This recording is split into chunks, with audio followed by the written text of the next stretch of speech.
You've been thinking about changing your fuel filter, haven't you? That's how you ended up at this video. Well, guess what? It's super easy and I'm going to show you how. First of all, how often should you replace it? Well, on the Patrol in the service book it says every 40,000 Ks. I tend to prefer to do it between 20 and 30,000 Ks, just because sometimes you go remote places and you can pick up some dodgy fuel. Unfortunately, this has now done 38,000 Ks. Definitely due for a change. First of all, you want to locate the thing. Right here on the Patrol. It's about the same on Land Cruisers, up here in the engine bay. Pretty easy to pick out. Could differ on other vehicles. You might have an inline filter, you might have an in-tank filter. So, best thing to do is just hop on Google and search, where is fuel filter? Insert your vehicle there. That's your first step, find out where it is. If your filter is located under the engine bay, this is going to be nice and easy to follow. The first thing we're looking for, we want to unplug the water trap sensor underneath on the bottom of the filter. On the Patrol, it's just a white piece of plastic with a cord coming out the bottom. Just unplug that. Okay, the inlet hose on the Patrol is closer to the firewall, is the one that we take off first. But before I disconnect it, I'm going to put a line clamp on it. Reason for that is if you put a line clamp on it, it'll stop the fuel draining back down into the fuel tank and makes it a bit easier to get rid of airlocks, a bit easier to prime later. You don't necessarily need to put a clamp on the output line, but you might want to anyway to help prevent a little bit of fuel leakage.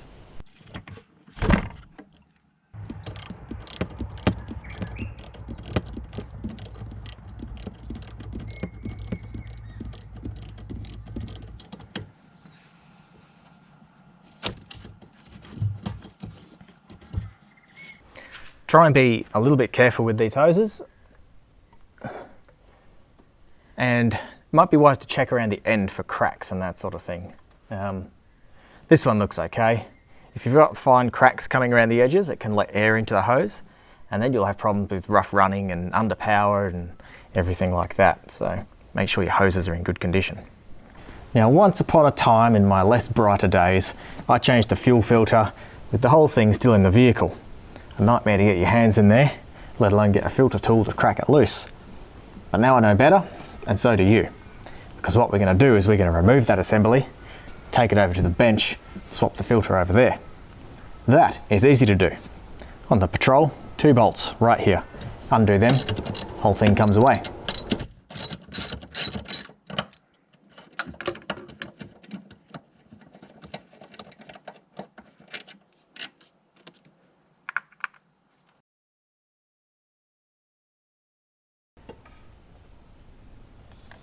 And there we go. Let's take it over to the bench. So you can see I've secured it in the bench vise there, just on the 2 hose ends, not too tight, doesn't have to be. And now I'm going to undo the water trap on the bottom. It's just plastic, and I'm going to use this pair of multi-grips to do it. Shouldn't be too tight. And then I'm going to catch all the diesel that comes out in this coffee jar. Clear glass, so we'll be able to see what comes out.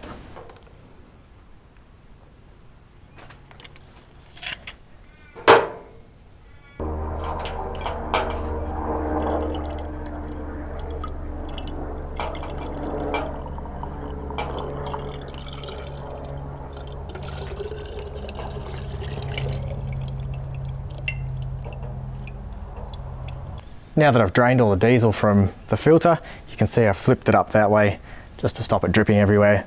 It's time to take the cartridge off. As for the diesel that came out, it's quite pristine actually. A little bit of muck floating around in the bottom, but that just means it's doing its job. And it's sat for about 5 minutes. It's not separating into water and diesel now, so yeah, pretty happy with that. The last Patrol I had the white GU 2.8 litre diesel. When I first changed the fuel filter on that, just sand and red dirt and all sorts of horrible stuff fell out. That wasn't cool. Anyway, take this cartridge off. Oh, she's a bit tight. Oh, damn. That's tight. Gonna need a filter remover.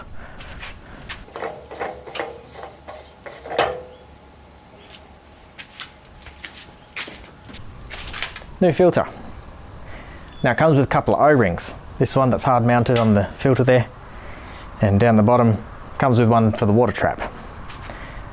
Key with these, make sure you lube them up to stop them binding. And the trick with lubing up any seal, basically good general rule of thumb, is to use whatever fluid they're going to be stopping to lubricate it. So for an oil filter, a bit of engine oil. For a fuel filter, a little bit of diesel. So I'll smear some diesel around there and around this one when that goes back on.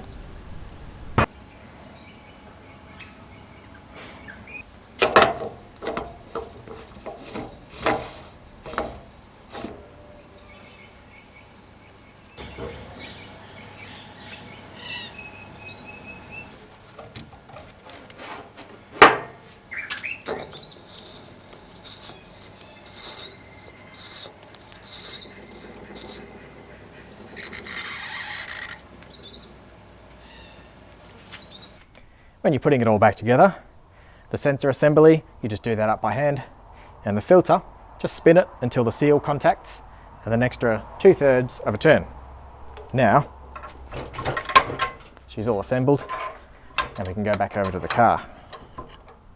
Little tip for you. If your fuel filter assembly doesn't have one of these little primer pumps on the top, might be worth filling the filter with diesel first. Let that diesel soak into the filter for 5 minutes and then top it up. Just reduces the chances of getting an airlock in the system, make the whole process go easier and the car start up a bit quicker and better. But a lot of cars do have the primer pump, so we can just whack it straight in. Putting it in is just a reverse of the way you took it out. So we're going to bolt it back down, we're going to connect the input line and the outlet line, and I'll show you where to go from there.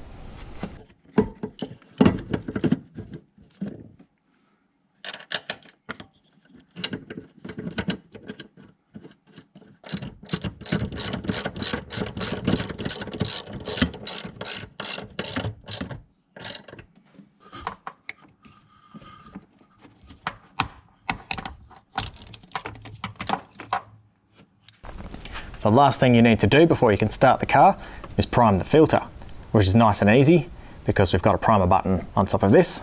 So it's as simple as it sounds. Just put your hand on that button and pump away.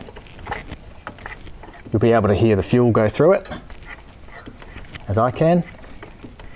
And when it's fully primed, you'll feel the button get really hard, difficult to depress. And that's primed and ready to go. If it refuses to go hard, no matter how hard you pump it, there's one thing you can try. We disconnect that fuel hose there, so that's the outlet from the filter to the pump. Then push down on the primer, put your finger over the outlet, release the primer, take your finger away, push down, finger on, release, finger away.